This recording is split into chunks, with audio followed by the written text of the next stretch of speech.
Speed of 90 ready. ફરિયાદ પક્ષના કેસની ટૂંકમાં હકીકત એવી છે કે તારીખ 20/6/2006 રોજ સવારના આશરે 8 વાગ્યે હાલના કેસના ફરિયાદી લિયાકત અલી આસિફ અલી અંસારી તેમના ધોળકા મુકામે આવેલ ઘરે આવેલા, ત્યારે હાલના કેસના આરોપી તેમની પત્ની હુસેના બાનુ તથા હાલના કેસના આરોપી તેના ભાઈ મહેબૂબ આલમ મહમ્મદ ઉમર અંસારી બંને જણા ઘરે હતા.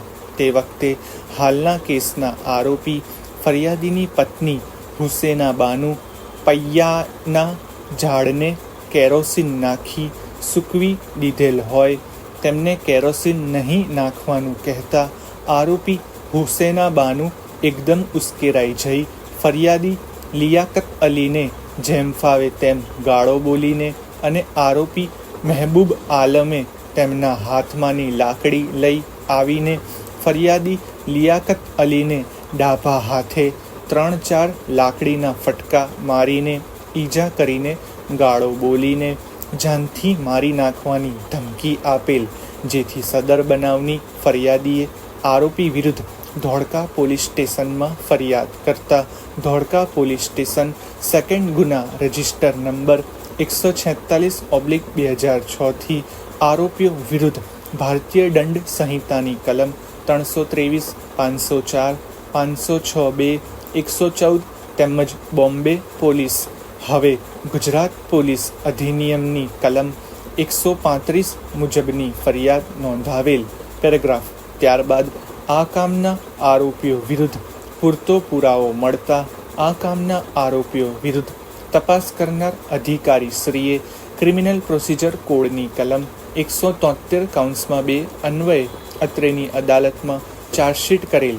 આ કામના આરોપીઓ વિરુદ્ધ ચાર્જશીટ આપતા આ કામના આરોપીઓને સમન્સ કરવામાં આવેલ. આ કામના આરોપીને સમન્સ બજી જતા તેમના વિદ્વાન વકીલ શ્રી R.M.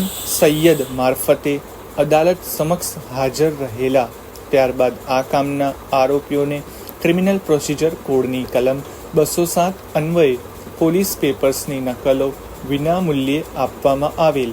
આ કામના આરોપીઓ વિરુદ્ધનો ગુનો વોરંટ ટ્રાયેબલ હોય ક્રિમિનલ પ્રોસિજર કોડની કલમ 240 મુજબ આ કામના આરોપીઓ વિરુદ્ધ આંક 6 થી તહોમતનામું ફરમાવેલ છે અને ત્યારબાદ આંક 7, 8 થી આરોપીઓની પ્લી રેકર્ડ કરેલ છે અને આરોપીઓને ગુના અંગે પૂછતા આ કામે આરોપીઓએ ગુનો ઇનકાર કરતા ફરિયાદ પક્ષના કેસનો પુરાવો નોંધવામાં આવેલ છે. પેરેગ્રાફ. પક્ષકારોએ આંક 16 થી સમાધાન થયેલ હોવાની પુરસીસ આપેલ છે. ફરિયાદીને આરોપીઓ સાથે સમાધાન થયેલ હોવા અંગે પૂછતા આરોપીઓ સાથે સમાધાન સ્વૈચ્છિક અને રાજી ખુશીથી કરેલ હોવાની હકીકત જણાવે છે. આમ સમાધાન સ્વૈચ્છિક હોય તે રેકર્ડ કરેલ છે.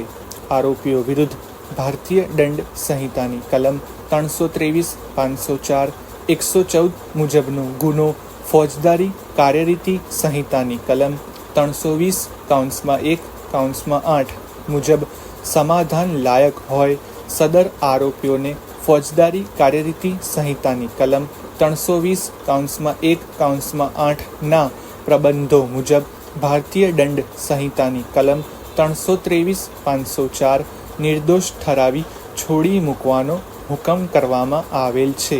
પરંતુ ભારતીય દંડ સંહિતાની કલમ 506(2), 114 તેમજ ગુજરાત પોલીસ અધિનિયમની કલમ 135 મુજબનો ગુનો બિન સમાધાન પાત્ર હોય આરોપીઓ સામે આગળની કાર્યવાહી કરવામાં આવેલ છે.